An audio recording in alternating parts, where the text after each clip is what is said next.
Welcome back to Thompson Loam Reacts. Let's check out this video on Russia and China surrounding the US and what this might mean for our future coming soon.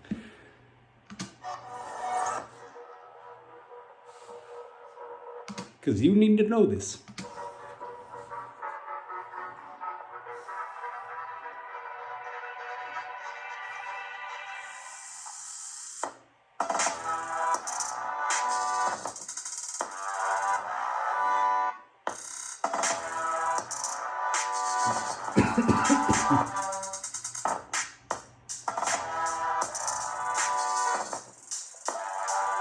Going on. Apparently, we as the United States are slowly getting surrounded by Russian ships. And why isn't the news talking about this? We're talking about Russian warships, nuclear warheads, and hypersonic missiles, and it's not even on the news. And Russian ships off the coast of Hawaii, not even 25 miles. And this has been going on for weeks. And it's just starting to emerge in the news now, I think, because there's so many of us out there reporting on it. They probably feel like they need to start getting on it.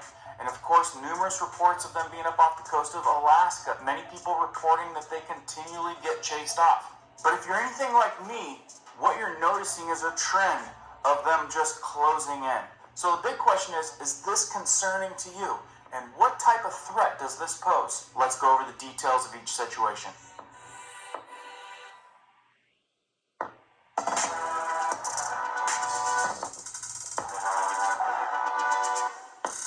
If you guys are brand new here to our awesome community, welcome. If you like emergency preparedness, how-tos, prepping tips, and news that might affect you, be sure to hit that notification bell so you guys can stay up to date. Let's jump into this one.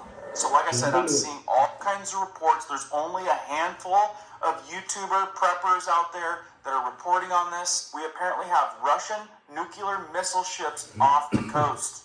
We've got many reports up near Alaska. We've got reports of them being off the Hawaiian coast, not even 25 miles. And the new one creating all the buzz is the one off the east coast, supposedly a Russian hypersonic nuclear-tipped missile ship with nuclear warheads and hypersonic missiles. And this one is expected to only be around 100 miles off the coast. So is it just me, or does it look like we're slowly getting surrounded? And more so, what's the probability of an attack? And if they did happen to get crazy and pull a trigger, what are the effects? Let's go over it. Okay, so let's start with Alaska, talk about that for a minute, then we'll go to Hawaii, and then we're going to go to the East Coast, which is the most concerning one of them all. East side?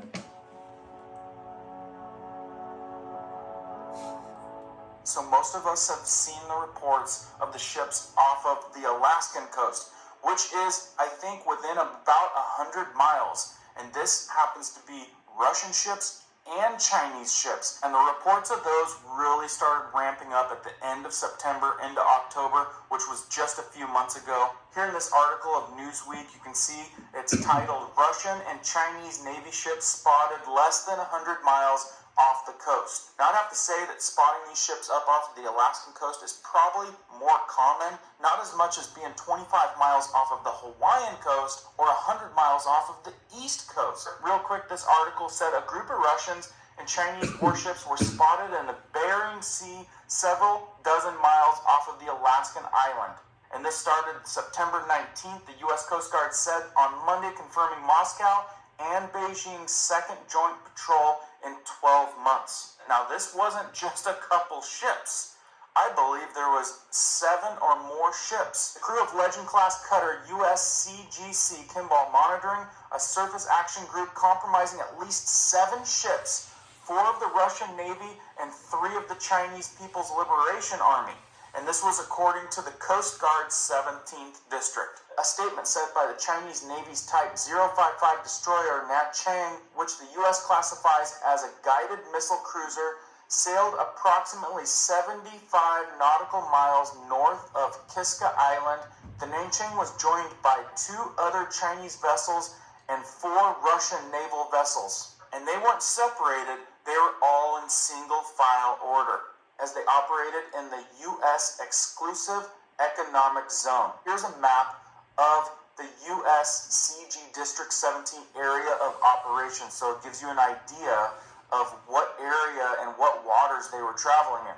So what we know is that they're breaking the rules. They're entering in zones that they're not supposed to be in. Is it by accident? Absolutely not. And more concerning, across the board, the Russians and the Chinese seem to be working pretty tight together, especially when they're traveling in single file lines together. In this photo right here, listed in the Newsweek article, you can see that the U.S. Coast Guard is spotting the foreign naval vessel resembling the Russian Navy. This picture right here, a destroyer from the Chinese People's Liberation Army.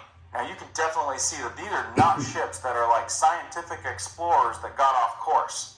These are warships. These are fighting ships. So I read through a lot of comments. Some people think that it's war strategy. Other people say, don't worry about it. It's all under control. Let me know what you guys think. But let's move on to the Hawaiian coast. Now this one happens to be so... Yeah, I don't know how much control it's over if it's happening, you know. I guess it's too much burden to hate it so boisterous. But, nonetheless, nations should be concerned with that, but, you know,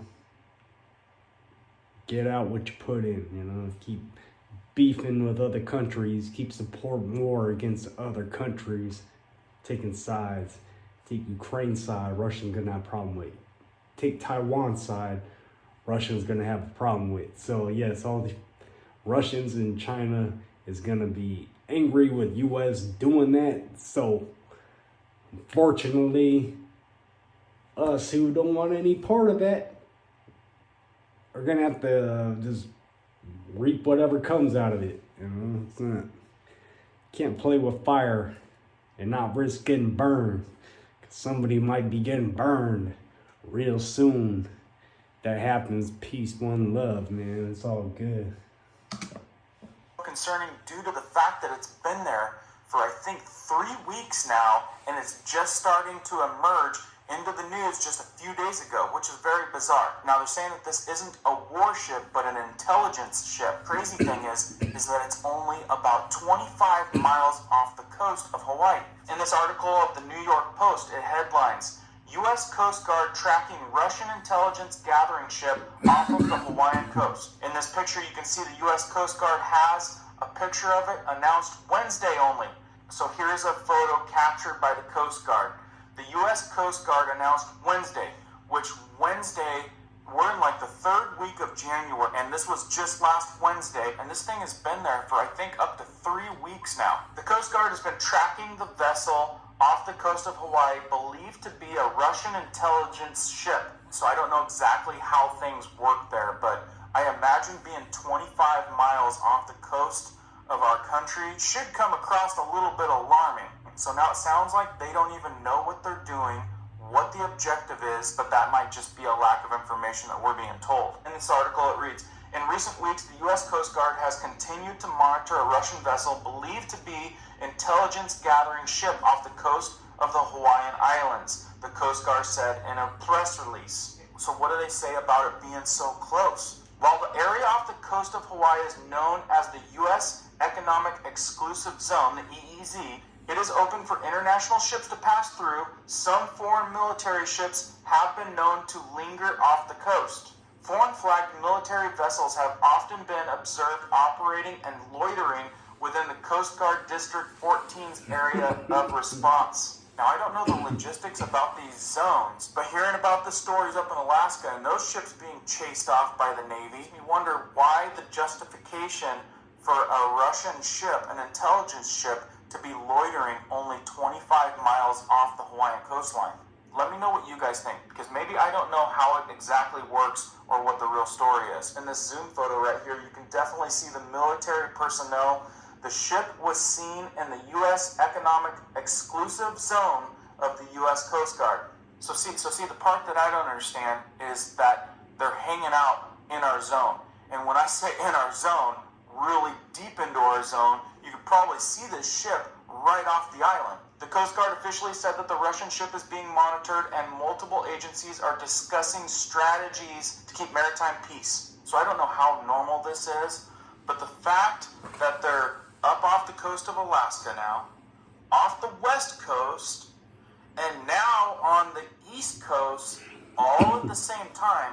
It seems kind of puzzling to me. And maybe I'm overthinking it, but at the same time, we seem to have a problem with Russia, we seem to have a problem with China, and it seems like NATO is slowly moving closer and closer to conflict. With all of those type of current events happening and their ships closing in on the United States, well, that's where I'm coming from. So let's go to this ship that's now being spotted and reported off of the east coast of the United States. Now let me add this report I can't find anywhere on the news. In fact, the only place I can find it is on the Sun. But you know what? Let me give you guys a bonus one that's not on the news yet. Another one they probably don't want you knowing about. This World News article from Pravda.ru titled, Russian submarine with 160 nukes on board surfaces off the U.S. coast. Bet you haven't heard about that yet. And this was reported last week. Russian nuclear submarine of the Bore project, which carries 16 Bulava ballistic missiles on board, unexpectedly appeared off the coast of the United States, having caused serious concerns in Washington.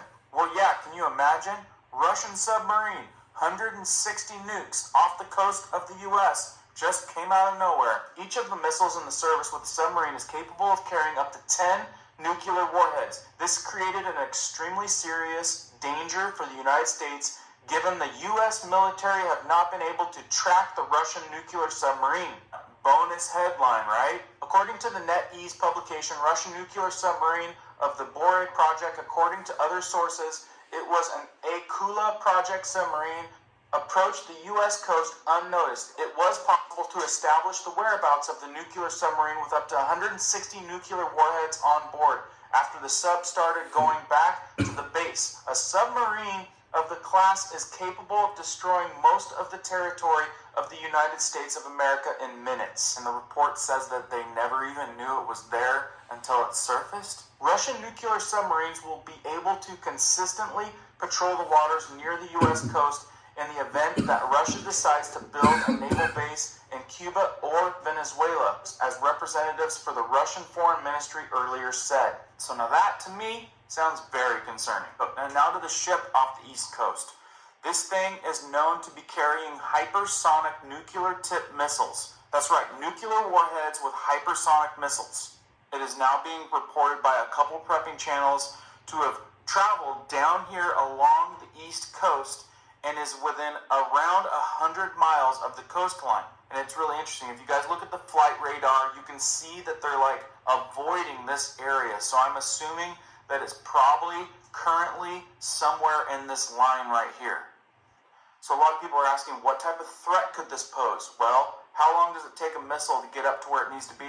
40 seconds. And looking at this map right here, do you guys realize, hypothetically, if this thing was detonated straight above Omaha, the EMP coverage is huge. It would cover almost the entire United States. Like I said, it only takes 40 seconds to get to altitude. And what happens if we have an EMP like that? It takes out our communication.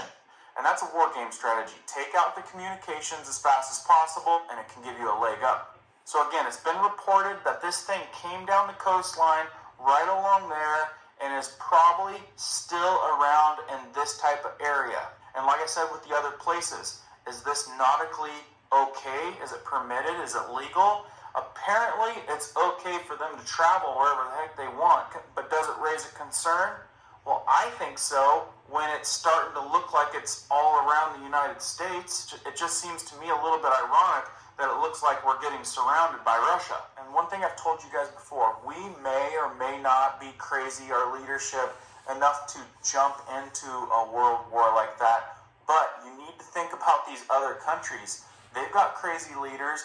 They've got bullish leaders. So what's the probability of one of those countries having enough and pulling the trigger? Because all it takes is one person and everything changes. Because it's out there, Lavrov, Russia now engaged in a real war with the West over Ukraine. The troubling escalatory rhetoric from the Kremlin's top diplomat comes as Russia appears concerned about the game-changing NATO shipments of Leopard tanks to Ukraine.